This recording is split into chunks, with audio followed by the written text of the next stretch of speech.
Jujutsu Kaisen, Frieren, Oshi no Ko, Sentenced to be a Hero, Fire Force, Trigun Stargaze, Tojima wants to be a Kamen Rider.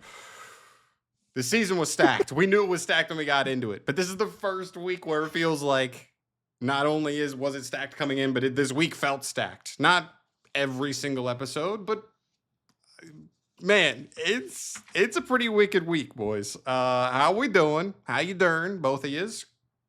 Yeah, all but one episode felt stacked. 1.5. We've got some talking to do, everybody. We got some talking to do. You're not gonna like it. Oh no. No. Okay.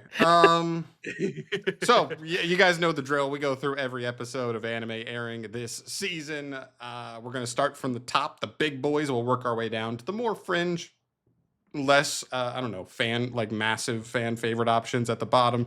Not that you dislike them, it probably just means you haven't given it a try yet. But yeah, this week was sick. It's gonna be a little bit of a downer because we've been starting with JJK, and boy howdy is JJK gonna start us off here. Dare I say, do I even whisper this between my lips? Best episode of 2026? I mean, how many days in are we? Hey, we're 27 days, but nobody else, I feel like, has released such hot fire as Jujutsu Kaisen this week. Fire. It was hot fire. I mean, it was a feast of the eyes. Of course, we expected that. And just the story development there was holy moly. I guess there is some good that could be coming of the culling game. Oh my. Yeah. Some people need to be called. If you don't know what happened this week, this is Jujutsu Kaisen episode 51 or season 3, episode 4. Maki destroys it all in this episode. Quite literally. I mean, she nobody's safe.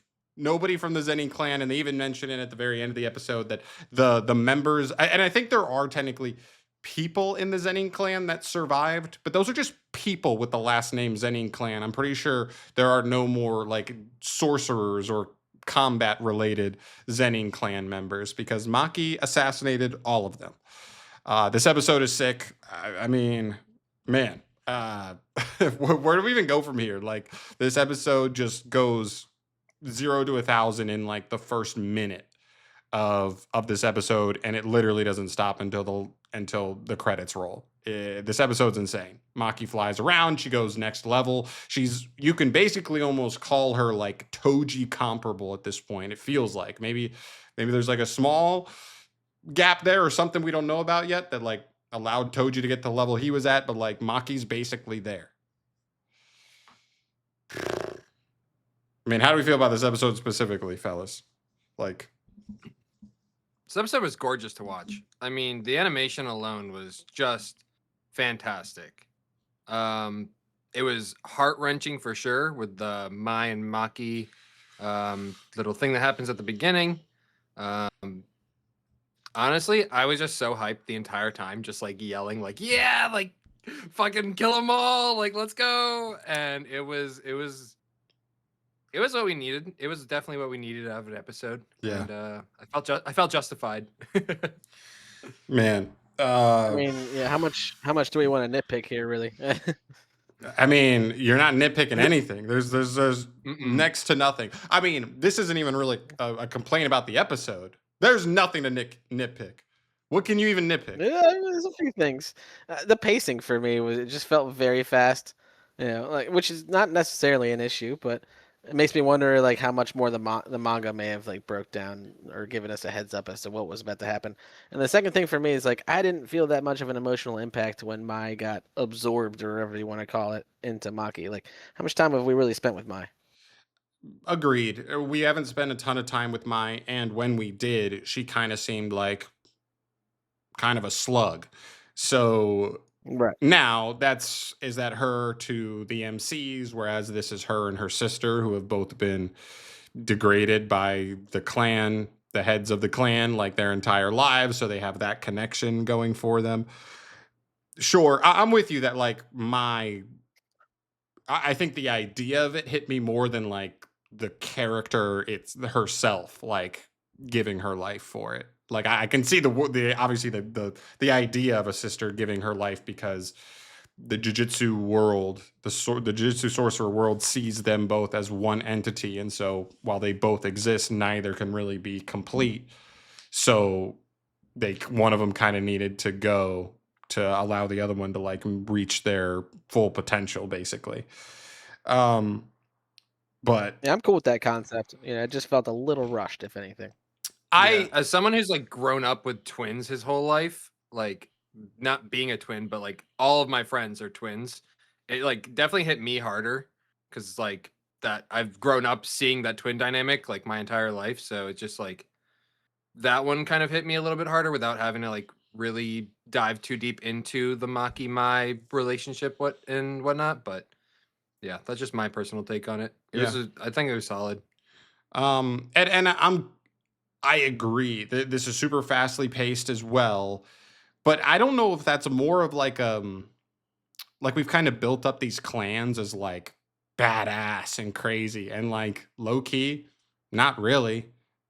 If Maki could do this, reaching her full whatever heavenly restriction, then Toji could have fucking walked this whole clan down in one afternoon. And so maybe part of it is just maybe the perception that the author has set up is like that these clans are like crazy and filled with special grade sorcerers. Not really. Like Toji and Maki could have walked this clan down in one afternoon and no problem.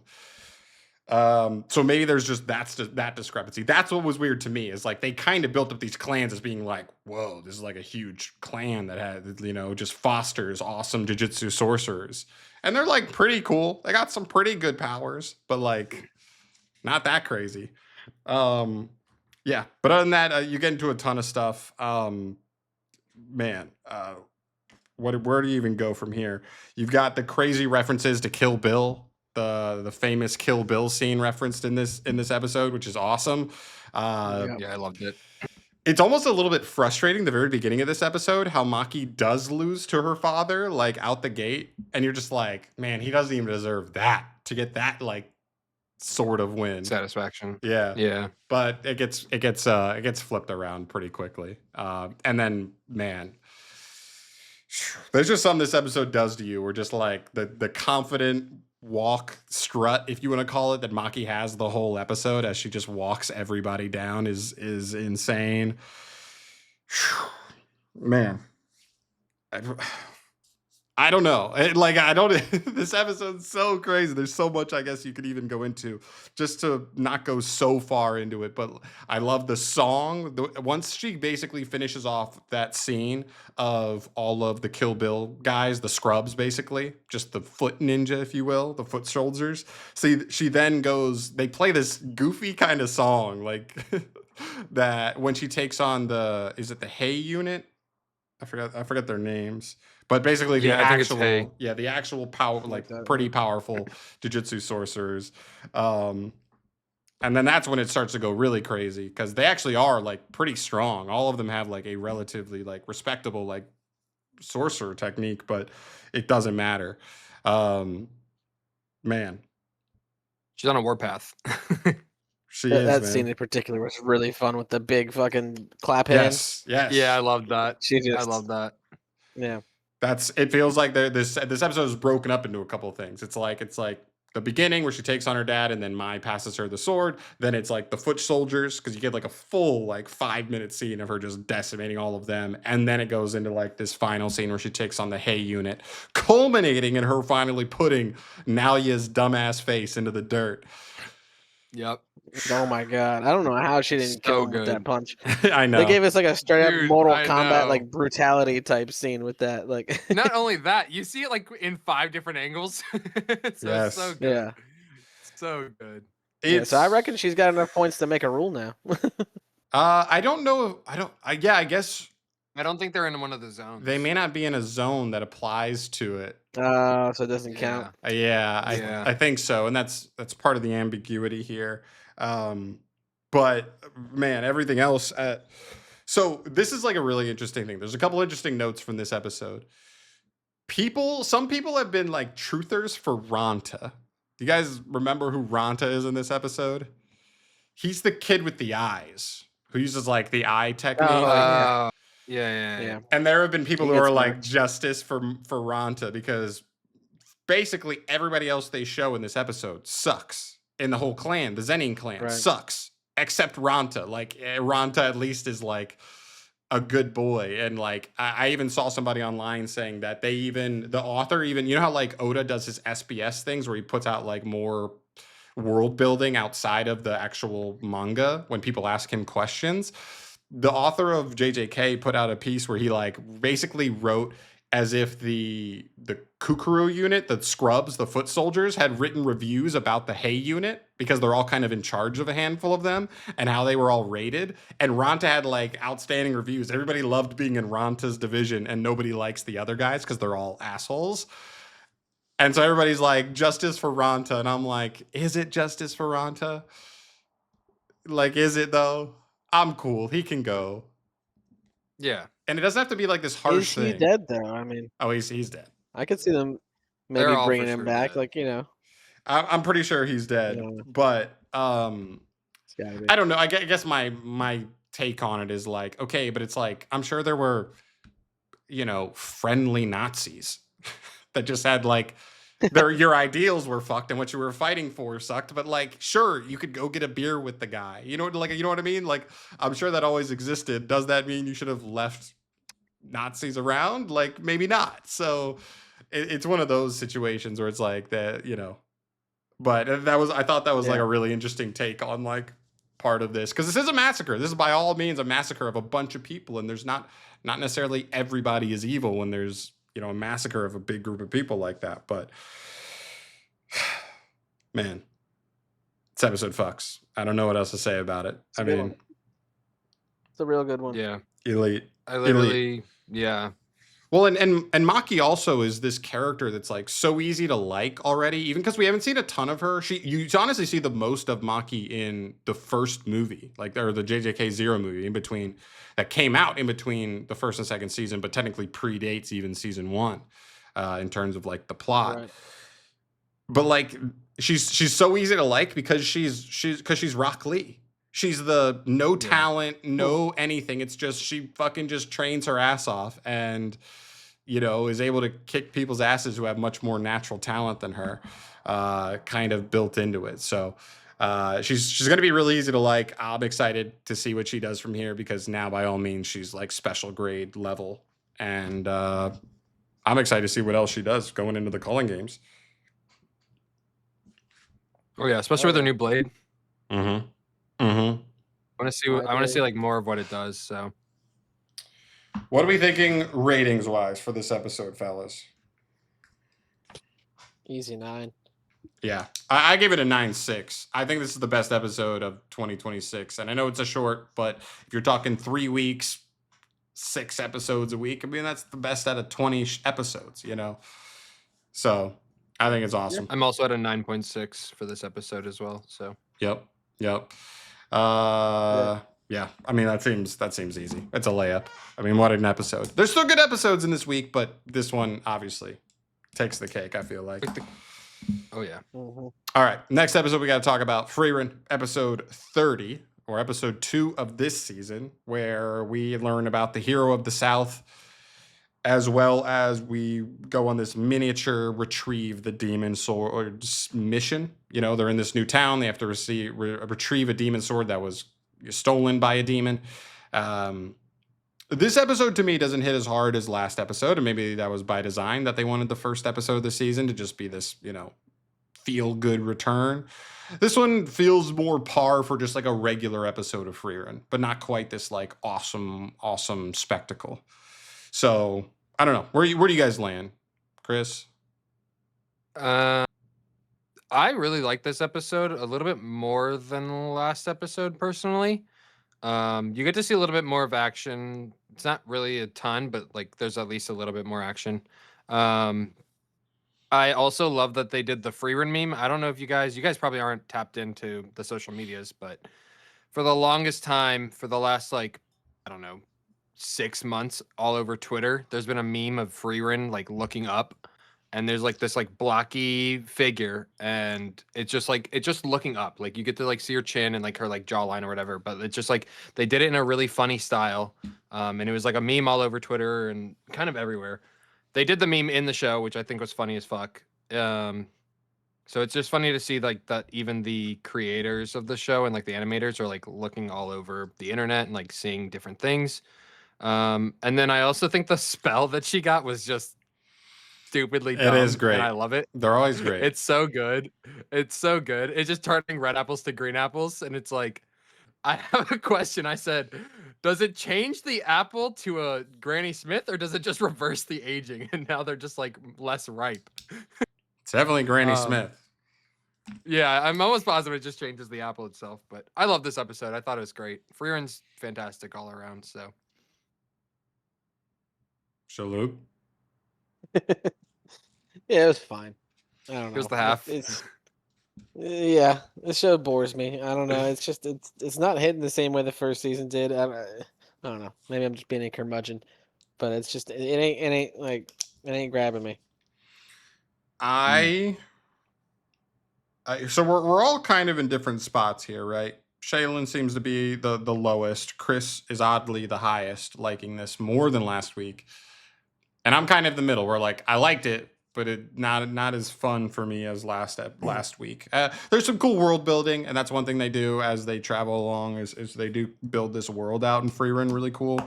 There's obviously funny moments that they do all the time in the show. I really think this show's comedy is actually like pretty impressive, which can be hard to do for anime. I mean, there's a lot of anime whose comedy like falls flat and can be very basic, but I think this show does a good job of it. Her spells are funny. I really like that Freeren, even in like modern day, in the modern part of the show, is still really trying to protect Himmel's just legacy, like at all costs, every turn she makes. That's why, like, she didn't even want to go on this mission, but she was just like, if I don't get the sword back now and they never get it back ever again, it's going to be like what Himmel did, whatever, 70 years ago. Nobody remembers it. It won't mean anything. So that's, I don't know. That's so cool because you just, from season 1, you see how like her viewpoint of humans kind of changes. And just to go from that to all the way to the level of like, she'll protect it by going on dangerous missions. And then, of course, like Chris said, the animation for the fight is really cool. It's super short. I actually think there was more action in the first episode than this one. In a time basis, this fight is like literally like 40 seconds. Yeah. It's really, really short, but it looks really nice. I do like the part of the combat where we get to see like 3v1 type combat where it's like it's all three of them working in conjunction. It's Stark stepping in front to like be what do they call him? The frontliner, yeah, basically tank. Like they have him step in front, like he saves Fern from like close combat, basically. I don't know, that stuff is cool. I just like the more tactical aspect of that, but other than that, like, it's a nice like little world buildy one-off episode. We had a 1-episode little mission. We took care of it.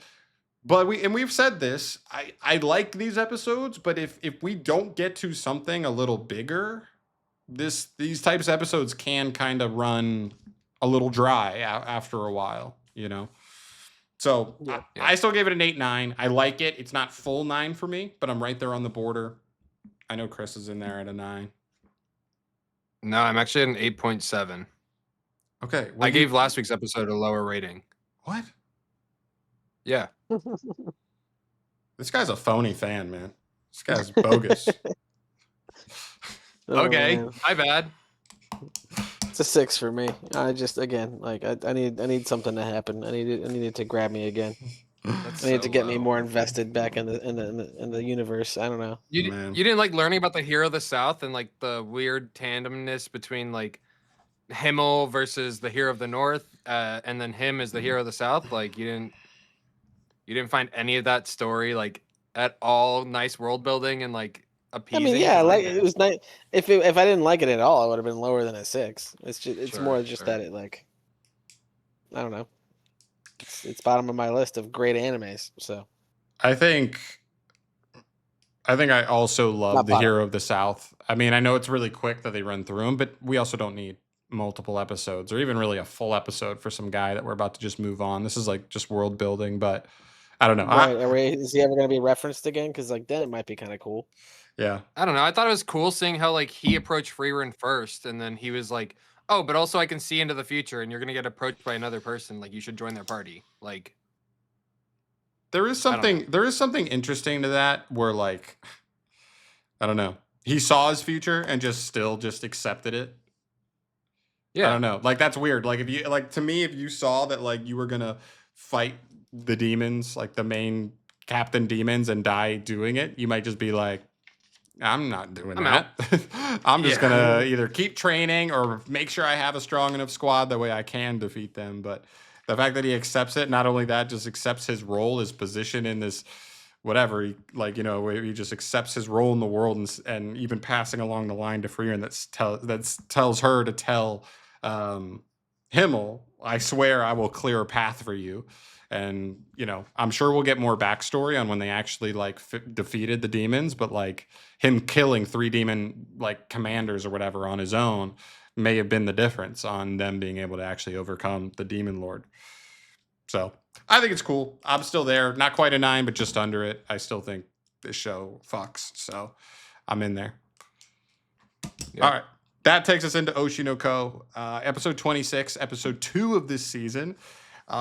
Big stuff happening in this episode. We're getting Ruby getting kind of her own advisor. You know, like through the first 2 seasons, Aqua's had this guy who's like a low level director who is kind of giving Aqua some advice here and there. And now Ruby kind of finds a guy who is an manager who's now giving Director, her. I think. Yeah. Yeah, who's Is like it not the ex-manager of the group that she's in? Is it not that chick's husband, or is it just a different guy? Or am I just like being dumb and I not think it's a different realizing? guy. I don't know if I don't know. yeah, I don't think I don't know that I don't think I don't think he was her manager. Maybe he was. Not but- her manager. I thought it was I's manager. Like Yeah, that's what I'm saying. I don't think he was I's manager. Oh. I think he was like another powerful manager or director or whatever in the industry that she was close with, but not hers directly, I think. Something like that. Because that I feel like that would have been known knowledge that that Aqua would have already gone after, like way earlier than this. True. You know what I mean? It would have been True. public knowledge who her manager was. Like that would have been the first person Aqua would have gone to. You know what I mean? But I mean, he When did was join the trying to sell. group. Like he did join the agency or whatever, and like got her to like keep Strawberry Productions, I think is the name of it, alive. Yeah. So I don't know. I might have just seen him wrong, but I thought it was that guy because he did like retire after that whole stint had happened and like I had died and Yeah. whatnot, and then she was the one who take over Strawberry Productions afterwards. I don't know. I love this episode. I thought this episode was fun. I thought this episode was fine. This episode didn't really move me a ton because like 3/4 of this episode is just this AD guy and his dookie ass life. That's true. That's true. This guy we meet for the first time, all it is showing how terrible his life is. We're on a week in and week out basis. He has to do, you know, he has to pull the heavy lifting for the, you know, for this TV network or whatever, making a show for no credit, basically. But it's trying to show that like this advisor told Ruby, go be super nice to the AD, give AD what's for, because at some point in the future he may be a big time, you know, player in the industry, and he'll be able to get you in there. So I thought it was fine. Where'd you land, Shalhoub? I'm right there with you actually. Like I'm very middle of the road on this episode. Yeah, it was just kind of fun. I mean, at the end you get a little bit of the a little bit of Aqua and God, what's her name? Akane. Yeah, action. So I don't know. Yeah. Also, just didn't grab me that much this time. No. The last 2 episodes just kind of like, eh. I mean, I liked the first episode. This one. I meant like the last 2 we talked about. Oh, yeah, I did like the first. Okay, gotcha. Yeah. I like the idea that they. Sorry. No, I was gonna say I like the idea that they brought in the VTube stuff because like VTubing is like pretty popular nowadays for like streaming and whatnot. So I like that they kind of tied that into like more modern, like payoffs in the industry and things like that. especially with like cosplaying too, because cosplaying is becoming more increasing in the like anime scene and whatnot. So I did like that they tied a lot of things together to show like how the production side of things does work and how like complex it actually is. Yeah, I like learning. I don't hate learning about like I don't know some of the intricacies to like Japanese like entertainment industry. Sometimes that can be cool. It feels like this episode is like 70% that. Like everything that has to do with this AD guy is literally just trying to give us like background information on like what it's like in this industry. And I'm like, that's cool and all, but like, are we kind of losing the plot a little bit here? Like, have we forgotten that like okay, so even aside from the fact that every week we kind of mention Oshinoko, we're like, okay, but like when are we going to get back to solving this murder mystery, which is supposed to be the basis of this show? How about even on top of that, no one has even explained at all in this show how they were reborn. I mean, like it's not just the fact that this is a murder mystery and that's like that's just more of like a real life like thing that can happen, but also just the fact that there is just like scientific anomalies going on, not even scientific, maybe spiritual anomalies, that they were just reborn into new babies with their full memories intact, and like how they almost don't even question that at this point. Like, what the hell happened? Why was I reborn? Like, Yeah, we gotta have answers to that eventually. Right. Like there's this stuff that just I don't know. We're kind of I would have thought it would have happened sooner, like so, like you could kind of draw a dynamic between the doctor and the child, who are now Aqua and Ruby. Like, yeah, I don't know. right. Yeah. And why Well, they them still two don't as know the if- same siblings? Like, how's Yeah, that they work? don't Right. know about each other still, too. Like they don't know about their Exactly. that they have retained memories. They don't like each of them think that they're just a normal kid. So Yeah. it is weird. I'd like to see more of that, and like kind of I'd like to see the reveal of them finding out about their past identities. I know it should happen eventually. I just don't know when. Well, especially with Ruby like referencing the doctor so much in the last few episodes, it's like, when is that going to Yeah. become a thing? Yeah. Also, we kind of hinted at it in the first episode. And I don't even think we mentioned it all the way. But they kind of hint at a potential fourth member joining the pop group. Yes. When those guys, remember those two guys are talking in that shop? It's two random guys, but they give them a whole like 3-minute scene where they're just talking about like, oh, like Ruby's kind of been seeming more dreary because they're just like big fans or whatever, and they're like, Ruby seems more dreary lately and calculated as opposed to her normal fun self.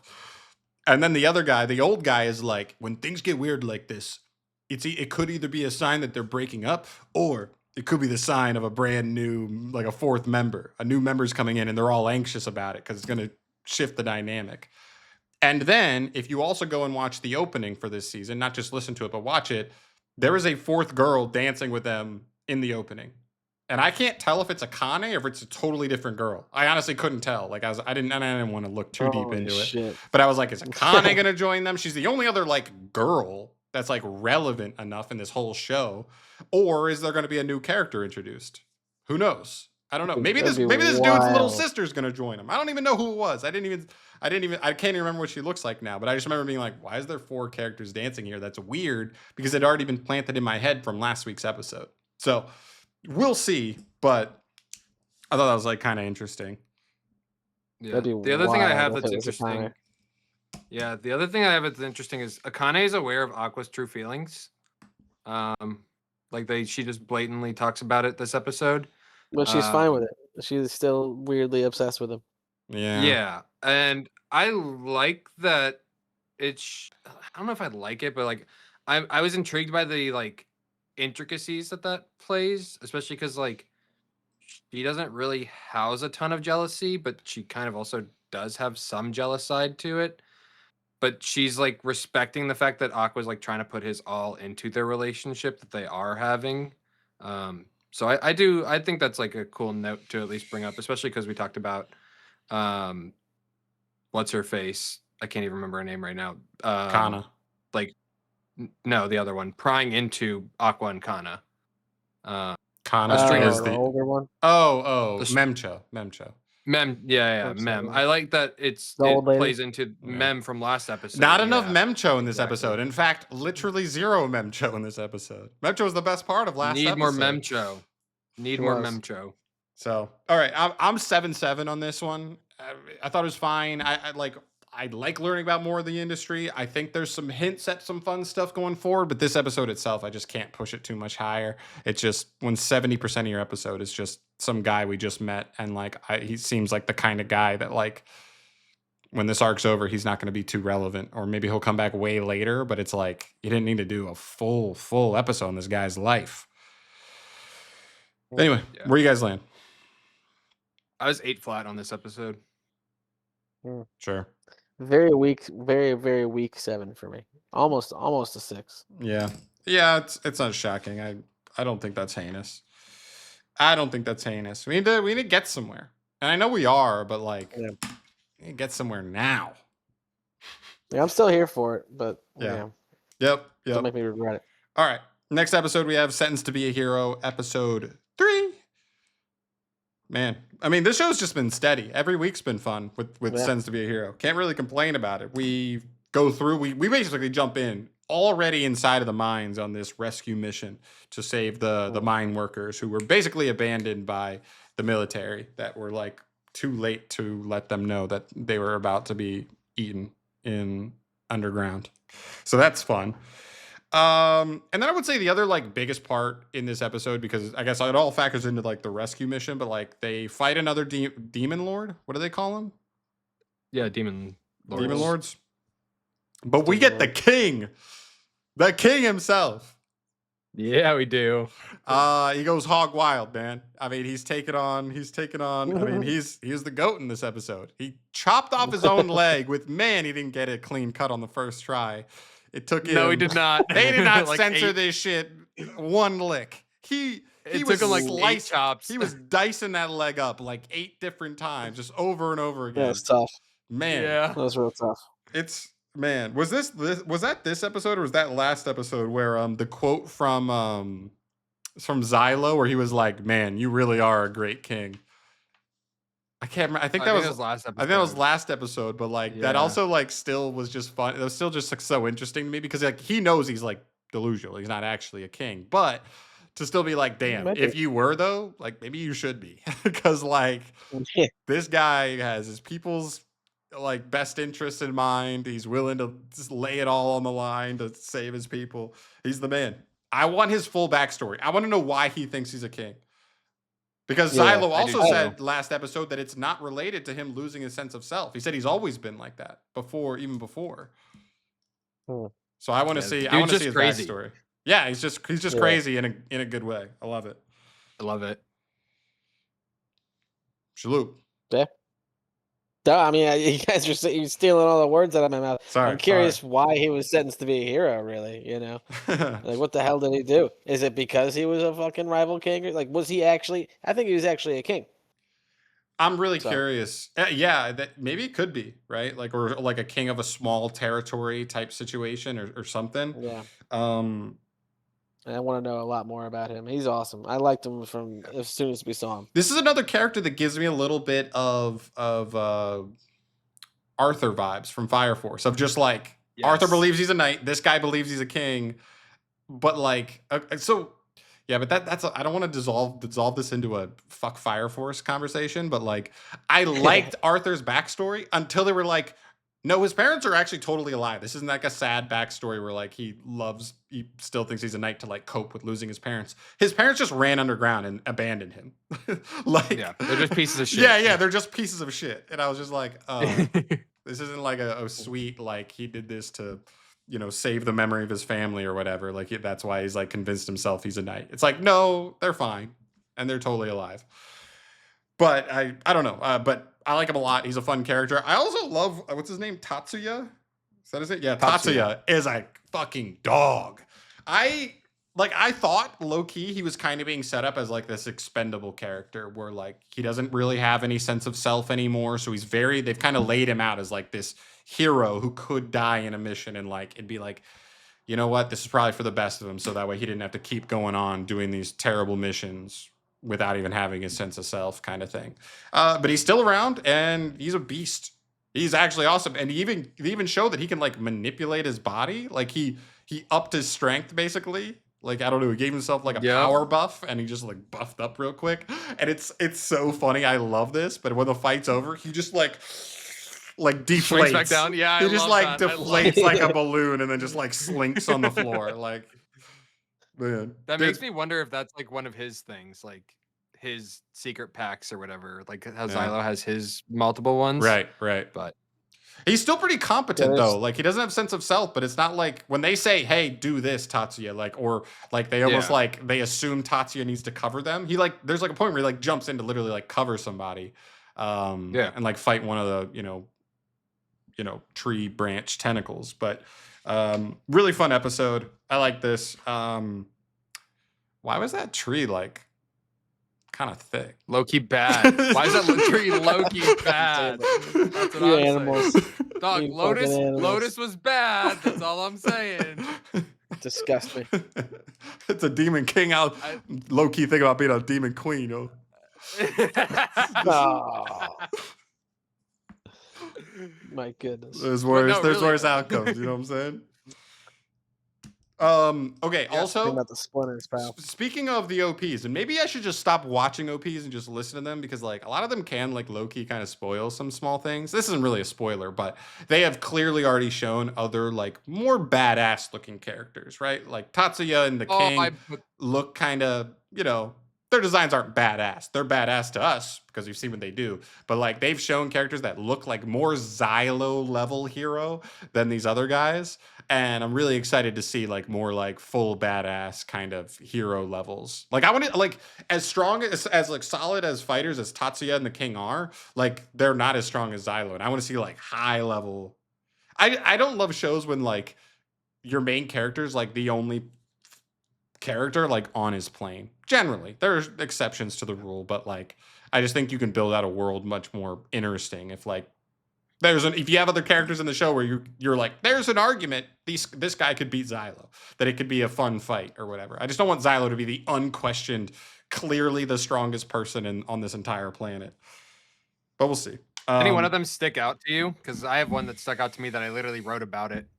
No, because there's like a quick clip in the opening where there's like 3 of them all kind of standing together, and I was like, they all look cool in their own way, but honestly, kind of similar to Oshinoko, I didn't want to look too far into it because I was like, I don't want to like key myself in, but I did clock it at least. But no, I didn't clock one specifically. I clocked the dude with the dragon or wyvern or whatever the fuck, the like little blue dragon that he's got. Ooh. I was like, this guy looks. That'd be this guy cool. looks cool. We haven't This really is gonna be seen cool as anybody fuck. use like animals like that, really. Like Yeah. all the beasts in this world so far have all been these evil, messed up animals. So that'd be really cool. But we'll see. Yeah. I gave this episode a 9-1. Not full, not as good as episode 1 to me. Really good still. I'm 9-1 on this, up a 9. Where we at? I'm 9-1 as well. Yarr. Okay. Yeah. I was going with a really, really strong 8. Okay. Yeah. That makes a ton of sense to me. We're all right there. Yeah. We're all One thing I'd like to quickly tickling each bring other. up. We do learn that luminescence is the power force or life force, I guess, for them to be able to hold these powers. And King does mention directly that Xylo's internal luminescence is absolutely through the roof. So I just thought that was cool to like actually learn about the power scaling at the very least. So yeah, we've talked about it, how they have their tattoos or whatever that give them their like buffs. Like Xylo has the one that he has the speed buff. He also has the one that makes all of his knives explode.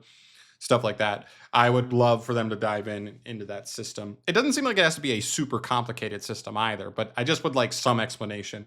That way I can see something happen.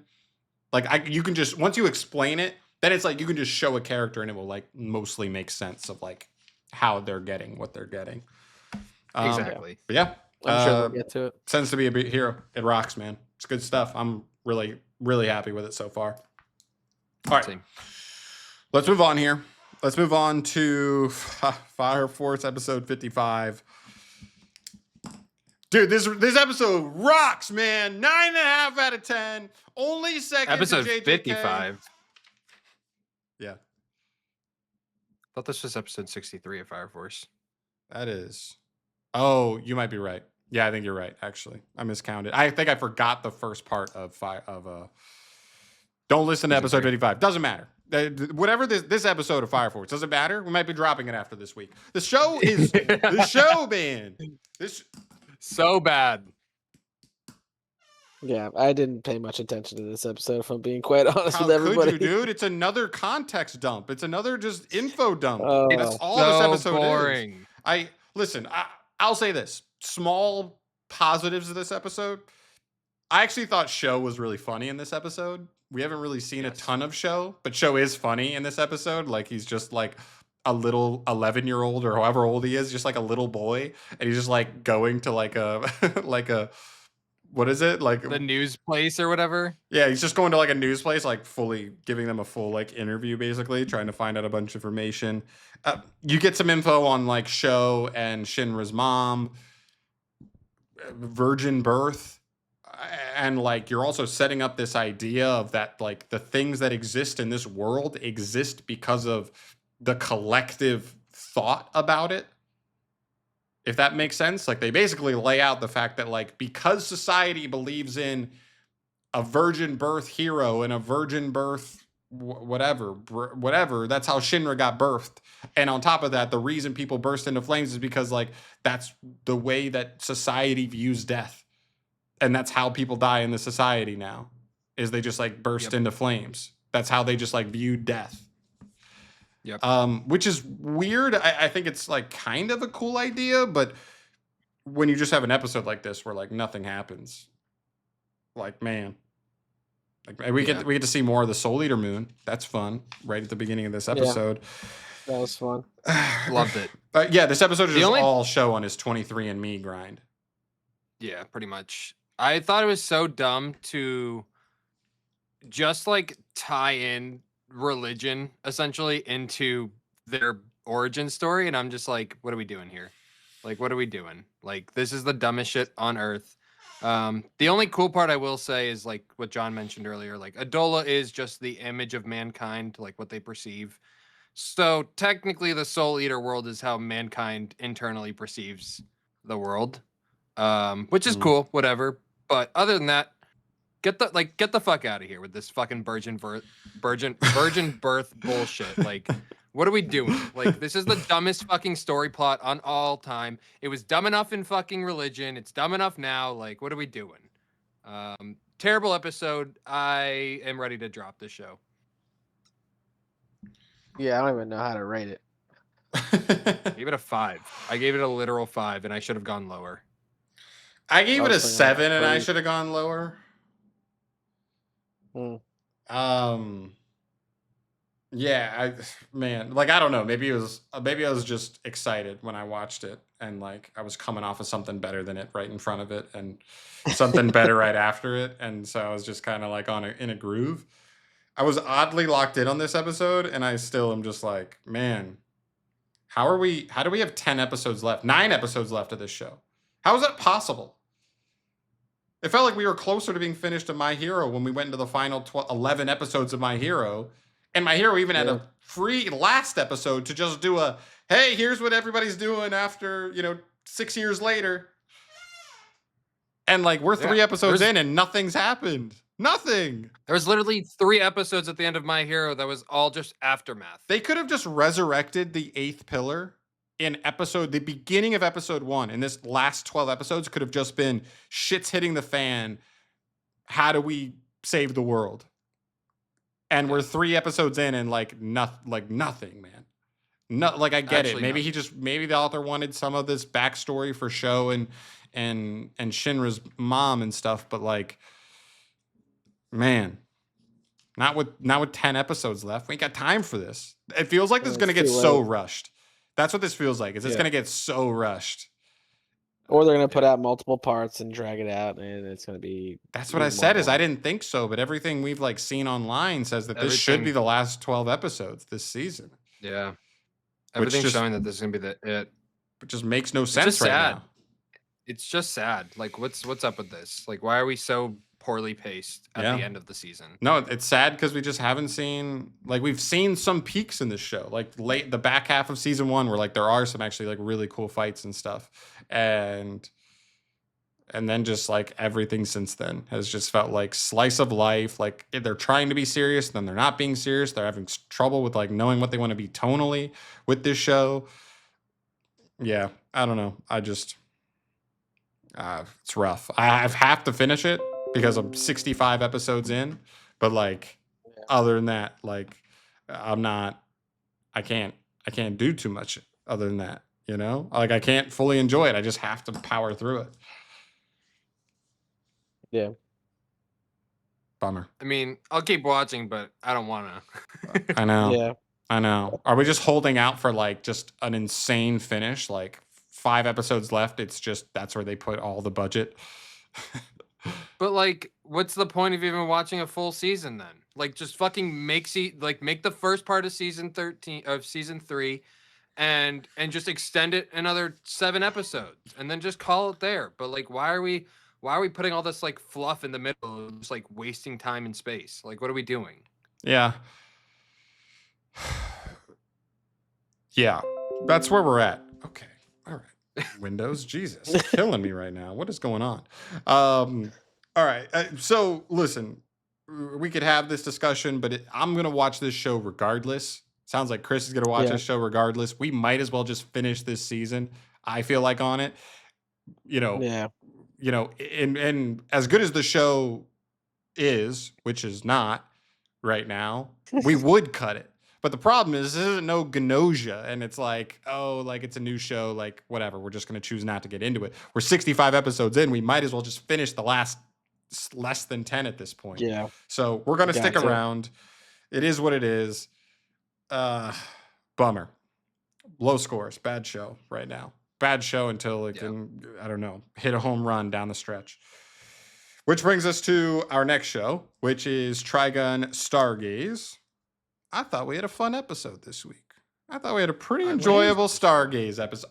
Low-key, Stargaze kind of been impressing out the gate. I thought it was fun. That was just fun. Yeah. I mean, it's hard because, like, if Freerun's going to have an episode where they animate the shit out of it and it's action all day, a 3D animation can't compete with that. At least not unless it's like Arcane level. And Trigun is pretty good, but it's not Arcane level. If JJK is going to have an episode like this week that looks amazing, this type of show can't meet with that. And so if you're going to have an episode that's very action based like this one is, it's going to be hard to give us like full like, you know, love. But I thought it was a cool episode. I mean, you have Vash and Nye reunion. Psych. It's not Vash and Nye reunion. It's this little dweeb who became one of Vash's or one of Nye's underlings, and he's a creepy little puppet master man. He's a creepy thin man. Brain boy. Yeah. Yep. And then by the end of this episode, we get a full crew reunion. We're all back together, just like that. They wrapped that up pretty quickly. I was worried we were just going to be going through a bunch of, I don't know. It was going to take a while for them to all get back together, but I'm glad they are. Where do we land? Shaloub, Trigun Stargaze. To me, it's about as like average 7 as I can get. You know, because like it still feels a little empty to me. I don't know why. Maybe I don't have the nostalgia you guys have. So like I mean the animation's pretty dang good. It's just the story that's not really like I don't know. Where's it gonna go? Did you watch the original? No. Okay, yeah. So it's definitely like the nostalgia too for John and I for sure. I liked this episode a lot. I liked the like animation and the weird camera angles that they did, like in the hallway scene where they're like, you know, following Vash and then like seeing him on the side. I thought that was all cool. Visually is great. Yeah, visually is awesome. Loved seeing Wolfwood again. Always love when Wolfwood comes out. He's so cool. Millie, Meryl, my favorites. To me, they're just like the token quirky chicks, though. Like, but they're needed. They're the so silly Misties, dude. They're the Misties. It's two They're both Misties. misty.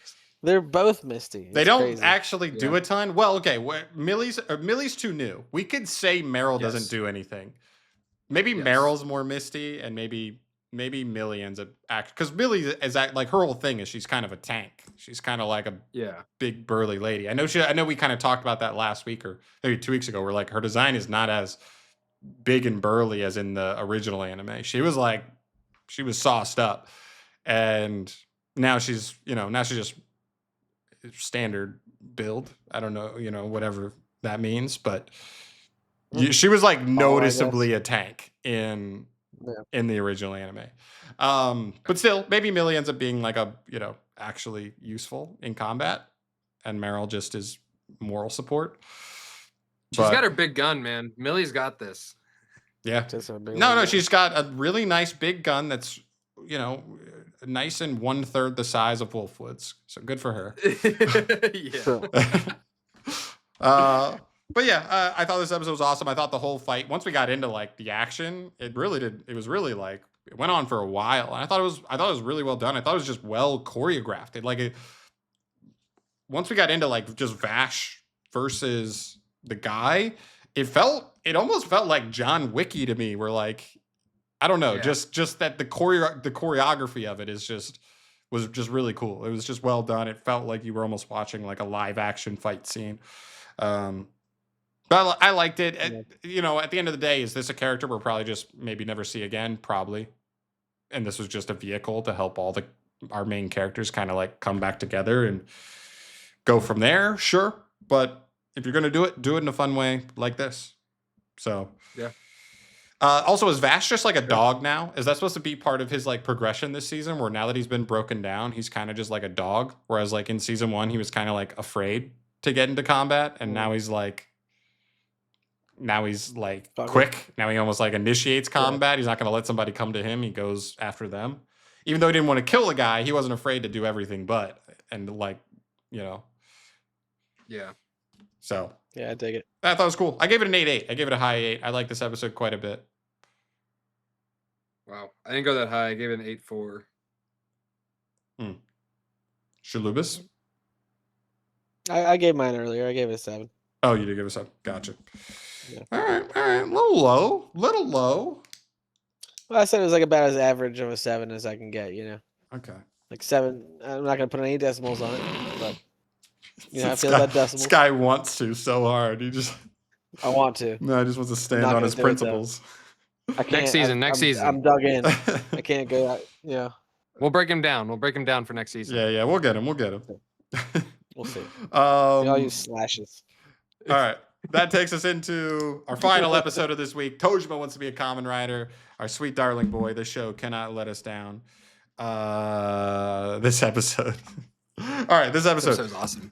Before we get into actually what happened in this episode, I want to say shout out to Kamen Rider. Tojima wants to be a Kamen Rider, because it's actually like kind of getting there in terms of like popularity to maybe get like a little more budget next season. So it is like on my anime list. They will list how many people have like clicked on an episode to like or like kind of added to their watch list at least.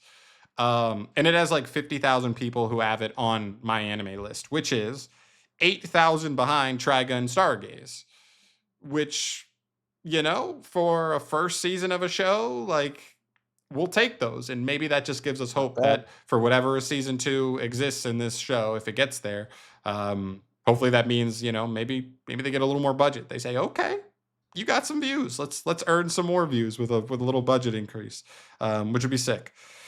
Okay, but what actually happens in this episode? Female combatant assassin versus Tackle. And then subsequently, Batman versus Tackle. Man, that goes rough. Yeah, it was brutal. And then like the real moment of this episode, more than anything to me, was Tojima having to admit that he's just not rider enough right now. And we've been saying this for weeks and weeks, where I've said this over and over again. You guys have seemingly agreed, where I'm like, guys, these monsters are too good. The Shocker foot soldiers, scrubs, they can handle all them. We saw in this episode, like Mitsuba handled like 10, Shocker weenies. Tojima blasted a bunch of shocker weenies. But the monsters are a whole nother level, and they are just not there. Which I propose to you, beautiful gentlemen. Do all of our riders need to be turned shocker than to find love and be broken of the No. shocker spell? You still don't believe that's the route? Not. Absolutely not. I really thought until Tojima showed up, I really thought that Batman was about to turn tackle, and that was going to be her like development, was like she was going to be turned shocker, fall back in like whatever, once she's a shocker agent, see an episode of original tackle footage, and that'll spark her memory of like, I love tackle. And that would like break her free of shocker. But then she also just has the power boost of, the boost in combat ability with the shocker treatment. No, not gonna happen. They're just gonna figure out how to be more rider. Yeah, I have a very strong feeling it's just gonna be a training, like a big training arc, kind of like we had the tournament arc. Yeah, but that didn't do anything. That was like a fun arc. They But I also- thought that arc was supposed they to weren't lead to them fighting- being stronger, and then like it seemingly it didn't No, that really just- do much. The didn't tournament have the arc was full just squad. to see. Yeah, that too. The tournament arc was just to see who was the most rider. Like, that's the whole thing. That was the whole reason they even did the tournament arc, was to see who was the most rider. It's Tackle. Tackle gets bodied by Batman. That doesn't seem very rider to So- me. So Doesn't seem very yeah. rider, did it? I just Didn't think seem they very need Tackle. training. I think they need like actual like combat training, because the only one who like actually has received any sort of combat training is Mitsuba, who went and did that Futaba. whatever that Hmm? what? Futaba's got the most combat training. Okay, sure. Futaba is the most combat training, but I'm not counting her because she's not officially part of the rider crew. For now. Like, of the rider crew, For it's now. Mitsuba. True. I just think that they're gonna go through like some more like advanced training. Personally, I'm waiting for like an actual common rider to show up and be like, y'all, let me show you my shit. But that's what's so confusing to me, is because none of the shocker agents know anything. Even the monsters. Like, they talk about Yeah. shocker in this episode, and even Batman's like, "The hell are you talking about? You guys are nuts." And so like you would at least think if they're talking about Ryder, that he might be like, like, don't speak his name or whatever. Like, even if there was like an old Yeah. Ryder that used to rival them, and then maybe they defeated him, and now he's like an old man, and then the old man teaches them how to be Ryder or something like that. Like but like even Batman doesn't even know anything about Ryder. He hasn't even heard of it. So it makes me think that this is just a world where Shocker exists, Ryder doesn't yet. But how do we get there? How do we get a full-fledged Ryder? Not just in spirit, but like combat ability. Because, like we said, Tackle's got the most Ryder. But that leg didn't hold up versus that stomp very well, did it? yo, does that leg mean that she's gonna turn bionic now, like the rest of the rider That crew also are? has me wondering, like, are we gonna do a jump? Are we gonna do like a jump in time for her leg to heal? Or are we just like, does Tackle Yeah. just out of commission going forward? That leg is shattered. It has to be. Unless they're gonna pull Yeah, some it's- I mean- bullshit where you're like, how'd you heal so fast? No, they literally showed her leg like in like facing the wrong way Oh, when yeah. she was being dragged. back. Mangled, like actually mangled. It's It was like, you're gross. fucked. Yeah. There's no way Yep. she just comes back from that. I'll be upset if that happens.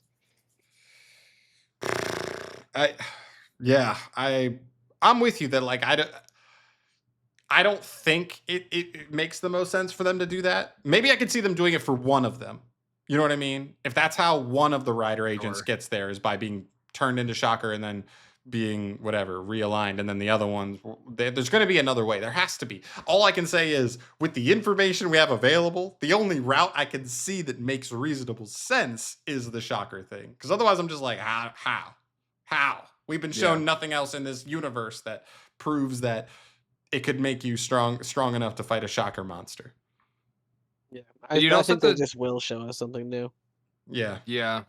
Because, like, if they do end up doing that Shocker route or whatever, they would all be Shocker monsters. Like, the Batman literally said, oh, I'm going to turn you into a monster after, like, fighting Tackle for a little bit. So, I think that the whole group would be monsters, in which case, do monsters get out of brainwashing? Because we haven't seen one lose brainwashing yet.